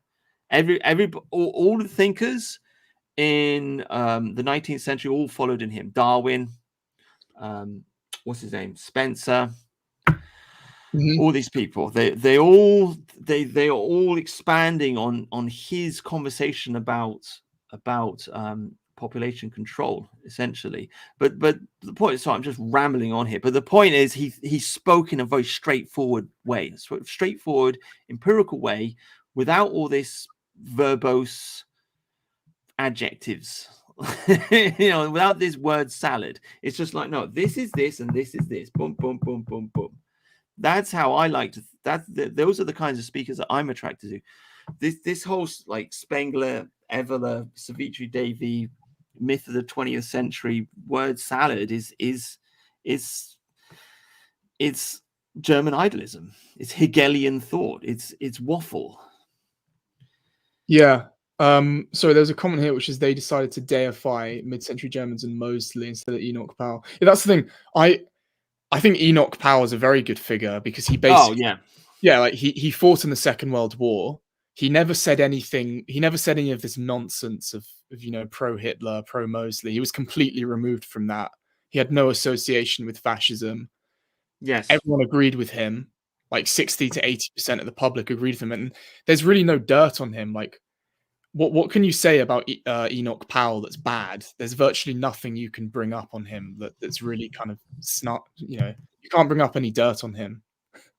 No, you're 100%. Like Enoch Powell is the rallying point. Like 100%. Yeah, because I mean, what can the Tory party say? If you were to make the Enoch Powell party, what's Rishi Sunak going to say about that? You know what I mean? He would have to. What's he going to say? Oh no, Enoch Powell is terrible. And so well, excuse me, he's a Tory. Like he's from your party. Are you turning against your party now? Well, the Tories. Well, yeah, I mean they did, but it would be good for people to see. Like, it would be good for Rishi to go out and say, "Oh, Enoch Powell's bad because he's racist." Because then a lot of people would be like, "Why is an Indian telling us that Enoch Powell is bad?" Like that would be pretty good, to be honest, if that happened. Yeah, 100%. It's like that chap. Oh man, this happened like 8 years ago. Maybe somebody in the chat could remind me, but I remember there used to be like an anti-Islam party back in 2016. And the leader of it read out one of Churchill's speeches about Islam, and he got arrested for it. Yeah, I mean that's a good thing. Well, I think what's a good thing is that if you literally quote Churchill and the Tories are like disagreeing with it, that's going to be quite funny. Because Churchill said, "Keep England white," and that's one thing I really want to bang on about, is that's literally a Churchill quote: "Keep England white." And what you're going to have is you're going to have Tories coming out and saying that they dislike Churchill, and that's just going to look very funny, basically, to their voters. Yeah, this is it. This is 100. I mean, this is why I'm doing the book club. I mean, I haven't really. What have I done? Well, I did that book with that lady, and we did Robinson Crusoe. So that's an English book. But the point is, like, you've got to read. I mean, you can read everything, but you've got to read your books, right? Your history, your philosophical texts. So in this country, you've got to read Hobbes, and you've got to read John Locke, and you've got to read. Let me just think off the top of my head. Reflections on the Revolution of France, and you've got to read Thomas Malthus, and so on and so forth. Like these are the building blocks of English thought. And if you approach somebody who's reasonably intelligent and you say, I think X, Y, and Z because Thomas Hobbes said this, or sorts of, they can't just dismiss it. If you approach somebody and you say, "Oh, I've read Julius Evola, I'm a fascist and I love fascism," they'll just think, well, that's some stupid, retarded foreign muck. Not interested in that. But if you approach someone and you're talking about Enoch Powell, you're talking about Thomas Hobbes, you're talking about John Locke, you're talking about all of these English thinkers and what they said, then people can't just dismiss it as some radical, crazy, fascist, Nazi nonsense. Pretty much. I mean, that's basically the thing. What they do is they say something like, "You're a racist, you're a fascist, we fought fascists in World War II, therefore you're an enemy." That's basically how it goes. Yeah. If you're literally quoting Churchill or Enoch Powell or some other thinker, they're going to call that a fascist. They can't. Yeah, you can't do it. You can't do it. Because I mean, and this is why I say that. This is why I said to that lady who I interviewed, Nina Power, the other day, this real life academic came on my show and had a conversation with me. But I was saying to her, I don't think women should vote, and she was like, "Oh, that's a bit radical." And I said, "Well, look, that's what the Victorians did. And they conquered the world, right?" And if you frame it like that, all of a sudden the people scratch their heads and they think, "Oh yeah, it's kind of true. We did conquer the world, didn't we? yeah, maybe we should just go back. Do you see what I mean? I mean, this even comes back to I'm getting tired now. My brain's going dead. Saul Alinsky, right? Rules for Radicals. Brilliant book. Absolutely loved it. I mean, it's a devilishly evil book, and it's dedicated to Satan.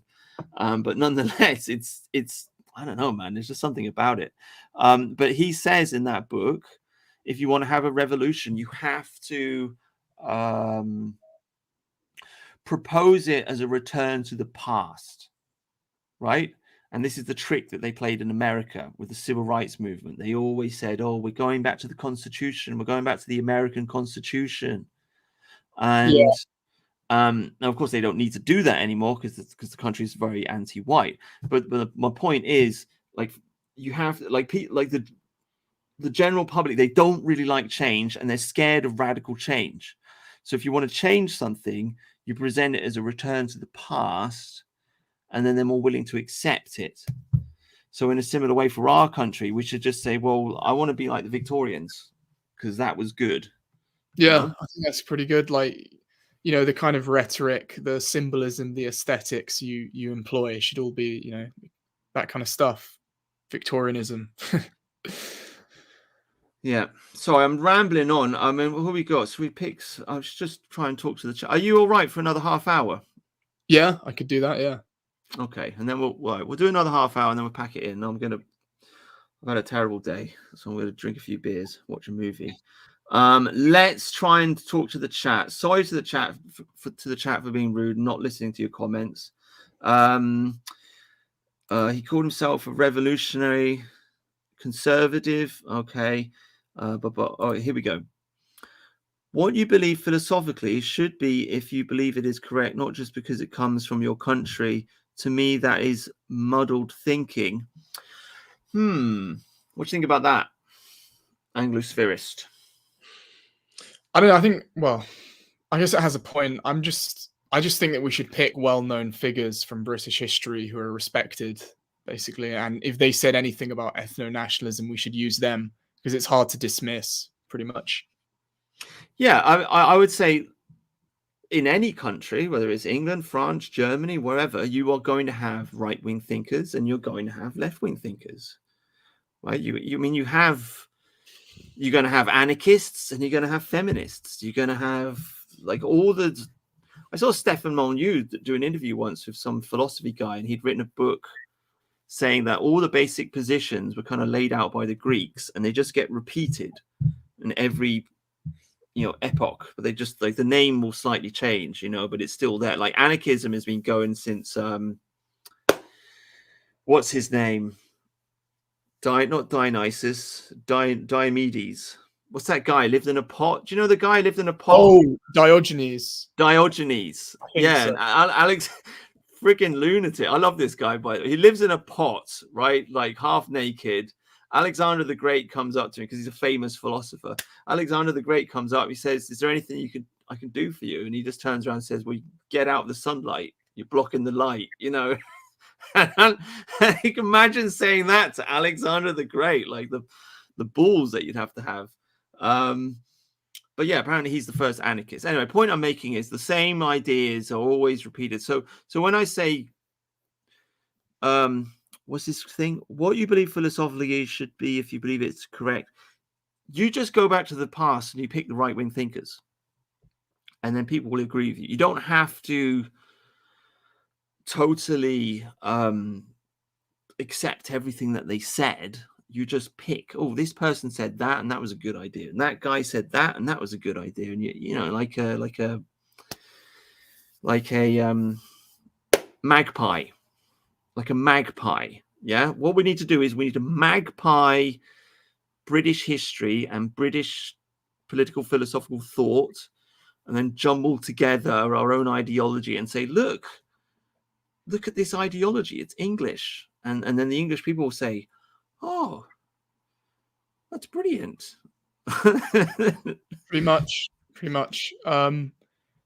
I mean, I know it's kind of a bit disingenuous because they could alternatively just find left-wing British thinkers, but I guess I just don't care. Like, I just that's the thing.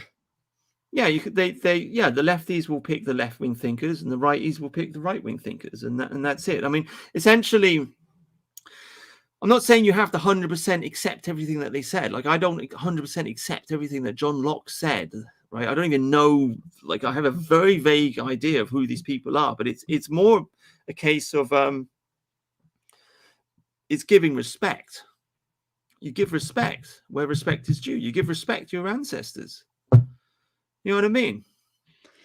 Like one of my huge wake up points was when they had that famous debate between Sargon of Akkad and Richard Spencer, and Sargon said something like have you even read John Locke or something like this. Anyway, it's a famous quote, right? I can't remember the context anymore. So maybe some of the older people remember it, but everybody was laughing at Sargon.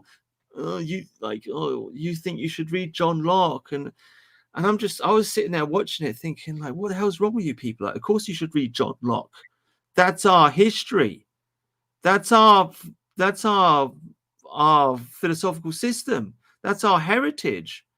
What do you mean? What do you mean don't read John Locke? Are you fucking people retarded or what? So yeah. There you go. All right. Next point. Do you think Malthus is still useful for the modern day? Surely a lot of anti-natalist nonsense stemming from his work suppressing birth rates in native Britons. What do you think? Yeah, me personally, I mean, Malthus was the guy who just said that, the population is just going to like spiral out of control, right? Yeah. Sort of. No, well, that's what. Well, okay. Well, Malthus wrote Principles of Population in about 1797 after the French Revolution, and he's considered to be the grandfather of the population question. He's the first person to really address this, because ancient philosophers never talked about it because they didn't need to, because people would get eaten by lions and bears or whatever. I mean, I don't know. It just wasn't a problem, right? Yeah. Everybody kind of condemns him because they say that, like, Bill Gates and the New World Order and the World Economic Forum, they're followers of Malthus, and they want to keep world population down, and they want to, and they'll talk about the cough and the medicine and the I don't know if I need to use am I going to get censored for saying vaccine? I don't know, but they'll talk about all these things, right? Okay. I 100% right. Definitely the New World Order, they want to keep population down and they're trying to kill people. I 100% agree with that. And probably, yes, they are using Malthus as their founding philosophical text. That's probably correct. But nonetheless, Malthus himself is right. You cannot have 100 million people living on planet Earth, or 100 billion or 200 billion or 1 trillion, right? At some point in time, you are going to run out of room and you are going to run out of food. And then you're going to start killing each other. And that is just a fact. And Malthus just stated this fact. And he said, quite correctly, that population will either be controlled by misery or by vice. And by misery, it means war, plague, natural disasters, etc., etc. And by vice, he means homosexuality, Tinder, OnlyFans, transsexuality, abortions, contraception, etc., etc. And it seems to me the elites are controlling world population through vice primarily, and perhaps secretly through misery, through vaccines. I don't know, but the thing is, Malthus was not saying this because he was an evil person who wanted to kill everybody. He was just stating a fact. That's all it was. He was just stating a fact. He's like, this is the way the world is. I think he was some kind of religious man. He might have been a vicar or something like this. But he said, this is the way God created the world, and it's good because life is a struggle. I think that's what you can distill from that, the life as a struggle bit, because I don't know, I guess you can kind of put a nationalist spin on that. I don't think anybody's really solved the puzzle. Like my solution to the Malthusian puzzle is just conquer the world. That's it. Like Yeah. the world is at war.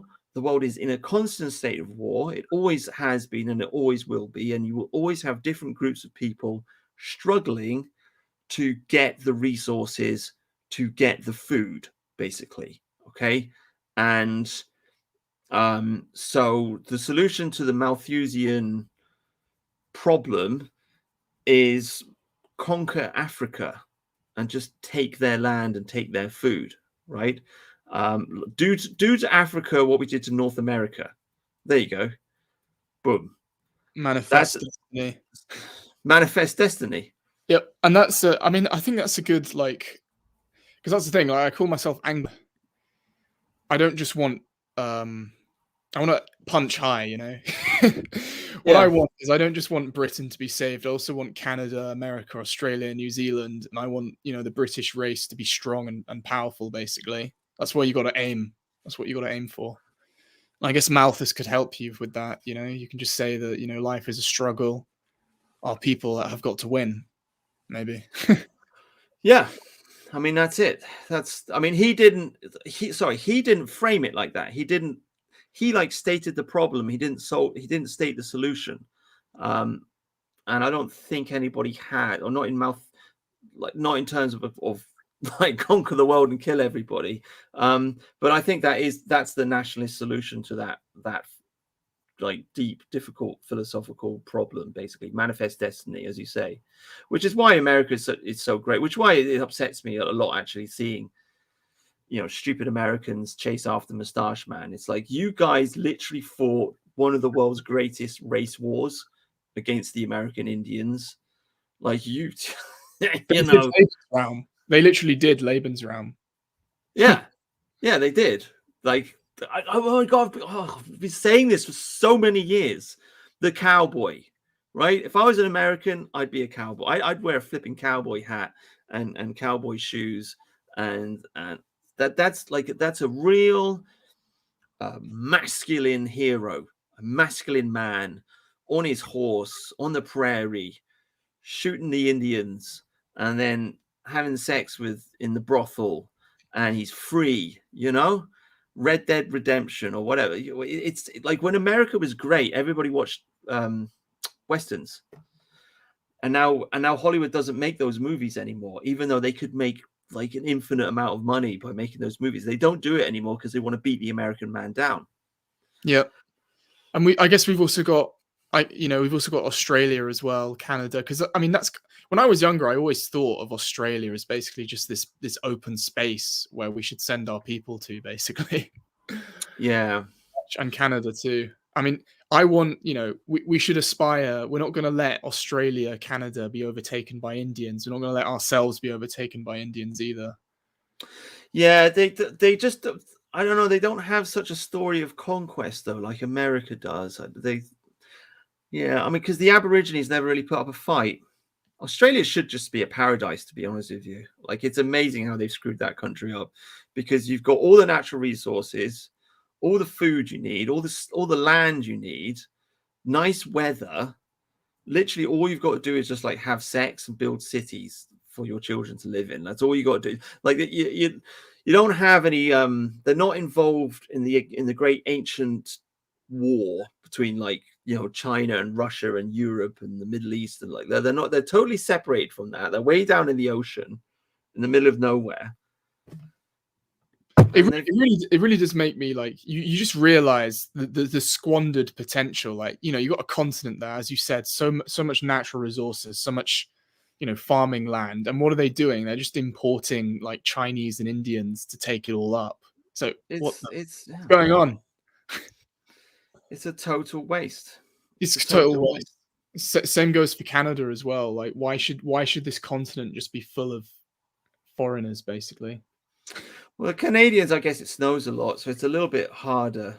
And I guess you could argue, like, in Australia, they've got the outback, and it is there's no rain, so yeah, it is essentially just a giant desert. But they still do have a lot of fertile land. You could easily have 60 million whites, or probably 100 million whites. You know, yeah, easily. I reckon. Anyway, just try and scroll down. Peggy, no, it wasn't Pegida. It wasn't Martin Sellner. Wasn't for Britain. I remember years back you made a video of starting the Flat Earth Lizard Party. Yes. Well, look, my argument was that people vote for the Monster Raven Lunar Party. So, you know, you could theoretically start a party like that, and I think you get away with it basically, and you would have a place in British politics, and it would be interesting, and you'd get all of David Icke's followers to vote for you, basically, like the insane, crazy conspiracy theory party. I mean, what's the problem? Why isn't that a thing? It should be a thing. You know, gather all the conspiracy theorists together and build a party. Of course, you wouldn't win, but you'd have a voice, or more of a voice, in British politics, and it would just be interesting, essentially. I don't know. What do you think about 9/11? Was it an inside job? What, me personally? Yeah. I haven't really looked into it that much. Everyone's. I just tend to take the approach of where, if you're going to try to convince me it was an inside job, just have all the receipts and have all the evidence, and then I'll look into it. You know? Yeah. Because like people speculate a lot, you know, and at some point you can't just speculate. Like if you think it was a genuine and inside job, just show me all the evidence, show me all the receipts, and then I'll believe it. And if it's like valid, as long as it's not like, you know, fringe kind of like, you know, unproven speculation, you know. But yeah. Yeah.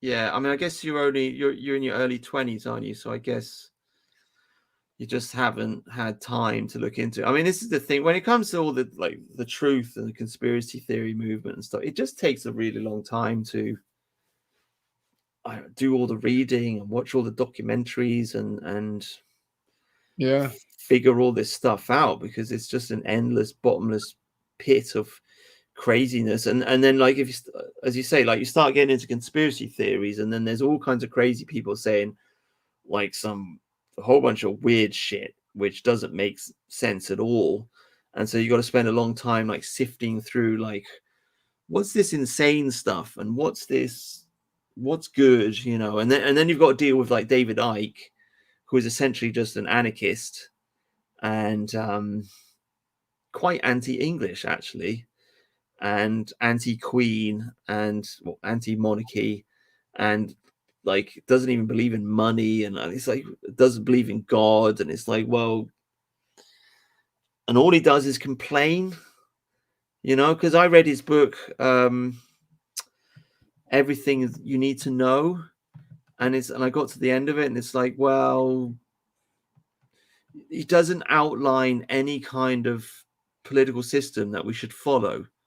All he does is just point, and he's like, look at the Illuminati and look at all these conspiracies and these groups, and look at the bad things that they're doing. And it's like, okay, let's say you're right about all of that. What's next? What do we do next, David Icke? How are we going to run the country? What laws should we pass? How should we go about things? And he's got no answer. So it's and I think he's actually an anarchist, but he just won't come out and say that either. So and there's a lot of people in the conspiracy theory movement that are just like that. It's kind of almost about, it's like the neo-Nazis in a way. I mean, it's just a complaint. There is nothing constructive in it. They're disengaged from politics. They dropped out, right? Yeah, I mean, that's generally the impression I get from a lot of conspiracy theorists, is that a lot of them are, you know, kind of schizo, basically, pretty much. Yeah, because, and I mean, I'm more of a conspiracy theorist than most, but I don't know, man. It's like, I don't know. I think it's like you got to go to the third level. Like, you got first level, ordinary person, doesn't believe in any conspiracies, and they're dumb, right? And then you got the second level, And then they realize, oh, you've got all these different groups. You've got the Freemasons, and you've got the Chinese, and you've got the you-know-whos, and you've got the Muslims, and they all want different things, and they're all lying, and all this propaganda, and they're all pulling the strings behind the scenes. And you got the Bilderberg group, and you got the Bohemian Grove, and they're like, oh my, and you got all these symbols, and you're like, oh my God, like there's all this stuff. That's like a second level. People get stuck on that second level because they essentially just get disillusioned with the political process, because they think, well, they see all this stuff which is behind the scenes, and then they come to the wrong conclusion, and they think, well, the political process doesn't work, and people are just selected and they're not elected. What you have to do is you have to rise above that to like the third level, and you have to realize that, okay, yes, there are secret societies. Yes, there are elites like George Soros and the Rothschilds and all these people that are behind the scenes, and they're pulling strings and they're doing this.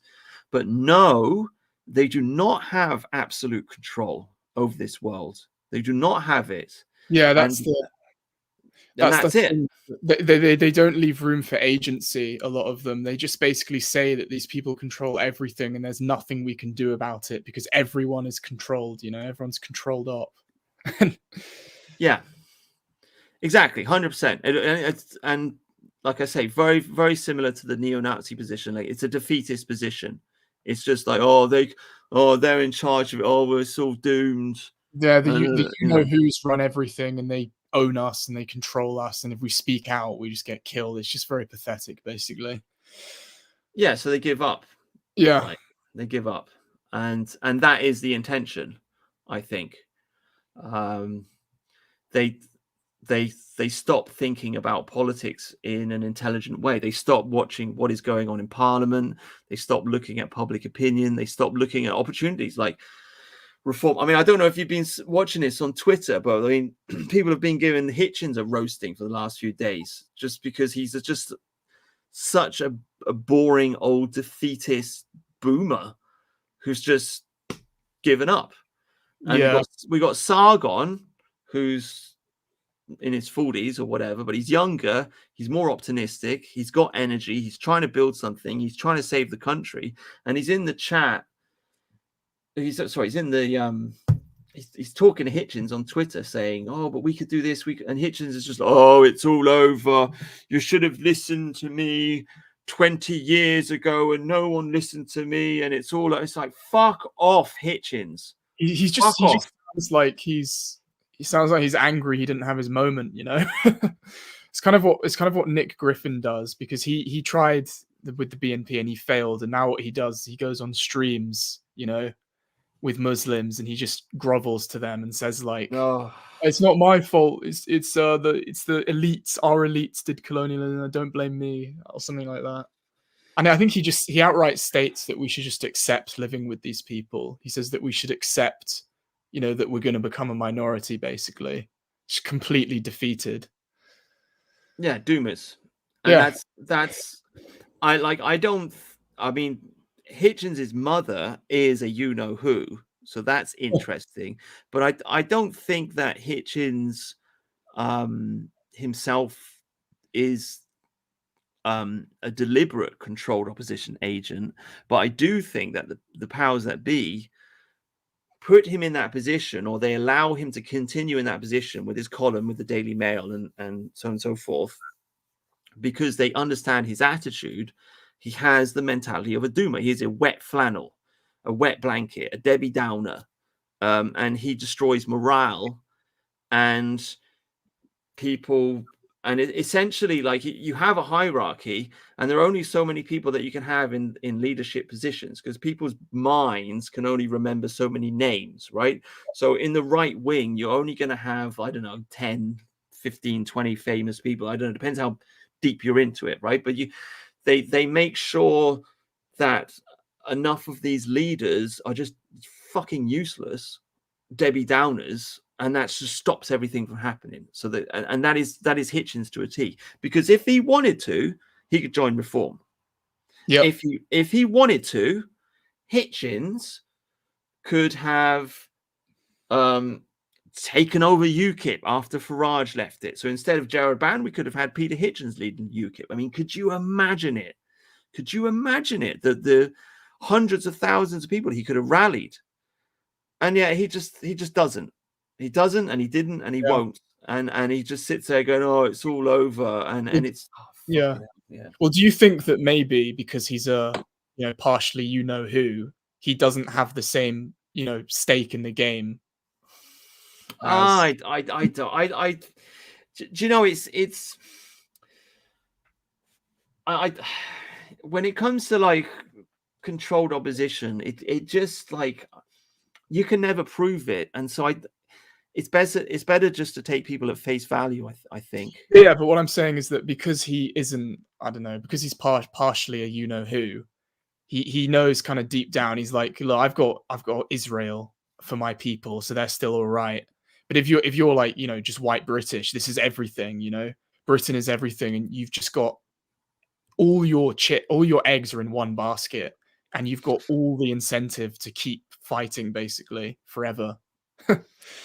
Yeah. I mean, that's probably got something to do with it.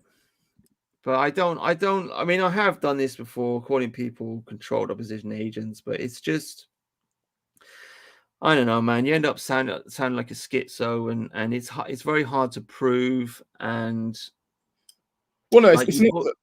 I'm not trying to say it's controlled up. I'm just saying in general, like anyone who is a foreigner, basically, or partially a foreigner, just might have that. They've always got that conflict of interest, or they're not fully, they've got foot in both camps. They're not fully in the fight, basically. Yeah, probably. And it was, I think, you mentioned like, sorry, I was going to say, like Nima Parvini, for example, he's like half Iranian, so he like backs the Houthis as well, something like that. Oh, I thought he hates the Iranians, though. I thought he really hates. Yeah, I heard that because he's a Christian, isn't he? So he just really hates the Muslims, basically. But I mean, oh yeah, Nima Parvini. I mean, that's a whole. I don't know, man. Like, imagine, like, just comes to our country and just shits on Winston Churchill whilst pretending to be right wing. It's just like, what are you doing, mate? But this is always the way it is with neo-Nazis. By the way, they always got a whole bunch of brown people. They always trying to ally themselves with the brown people, like you just said, Nick Griffin, right? Like you just said, like you pointing out on Twitter the other day, Mark Collett saying, I mean, to be fair, I don't know the full context, right? So I'd have to see the full conversation, but he's like, the Muslims are not our enemy. Okay. Kind of in a similar way, Moustache Man wanted to ally with the Muslims, right? Because there's a huge Islamic socialist movement. Gaddafi was a socialist, I think. So, yeah. Oh, yeah. A lot of brown people involved with National Socialism because it is a socialist movement. It's ideological. It's not as racist as people pretend it is. I mean, they pretend to be super, super racist, and then they'll turn around and they'll show you pictures of blacks fighting for the Germans in the Second World War, and they'll be like, look, this is based. And then they'll talk about Moustache Man and that famous runner. I forget his name. They always tell this story. Is it in the Olympics? Yeah, the black.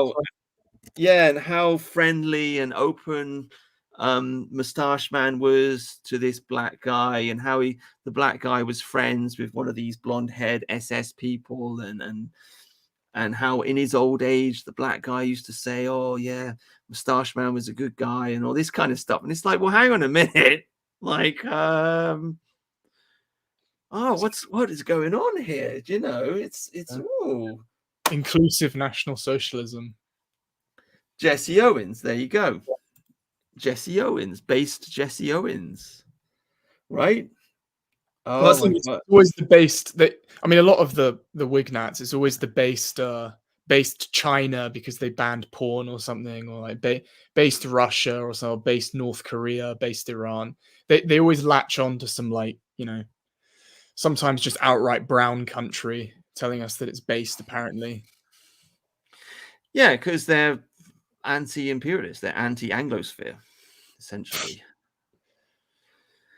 I mean, we've talked about this many, but let's have a look at it. The Anglosphere still rules the world, and you got roughly between 150 and 200 million ethnically English people in this world. It's the dominant white ethnicity, and we should be rallying behind that, but instead we're rallying behind Jesse Owens and Gaddafi and Palestine. Yeah.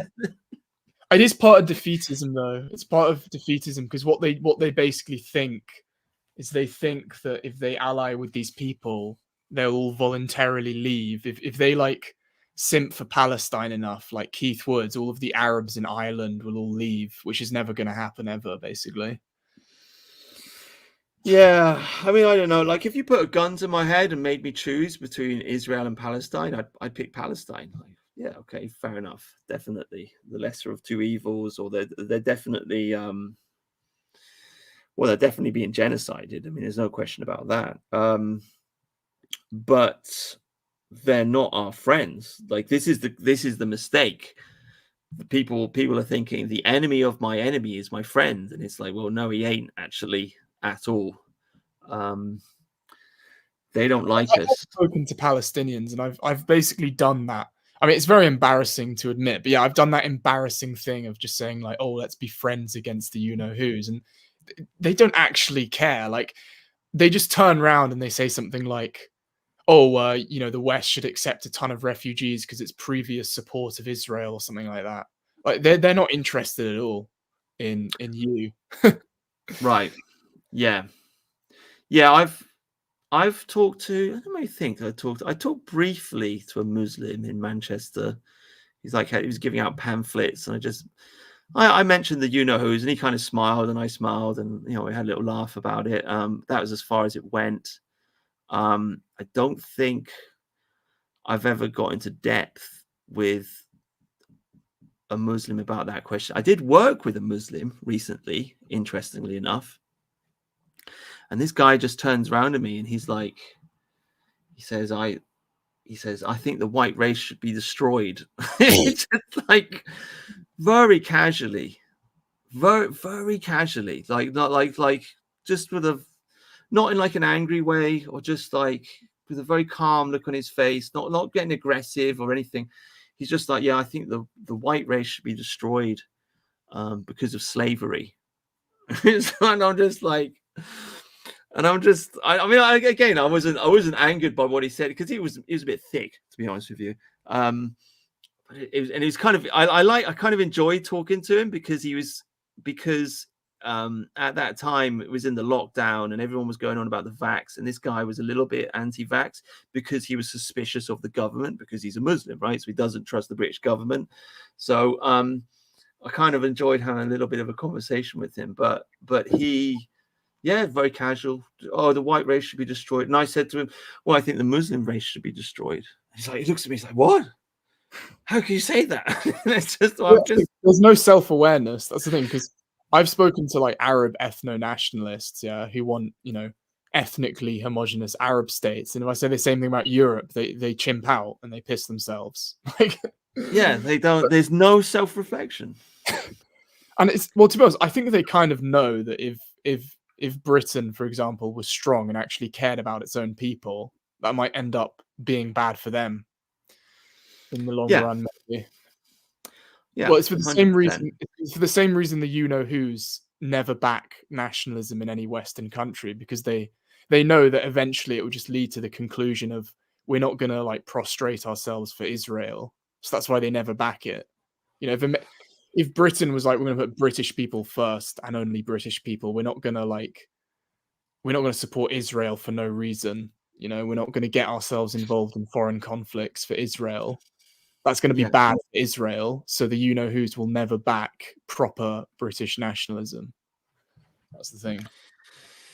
That's the thing. All right. It's 2 hours. I enjoyed that. That was a good little chat. That was a pleasure. It's good to talk to somebody that's got it figured out. got it figured out. It's good. It's nice on a similar wavelength, same wavelength. Oh my god, it's such a relief. I tell you, after flipping 8 years slogging through the alt-right, and I'm on my like 5th or 6th YouTube channel, and like it's like I've come back again, and I'm on Twitter, and it's like finally starting to find a group of people that I kind of agree with. Do you know what I mean? Like that's kind of like on the same team, on the same wavelength. This is like such a I've literally just feel like I've just spent years arguing with just doomers and accelerationists with who I could have nothing but contempt for.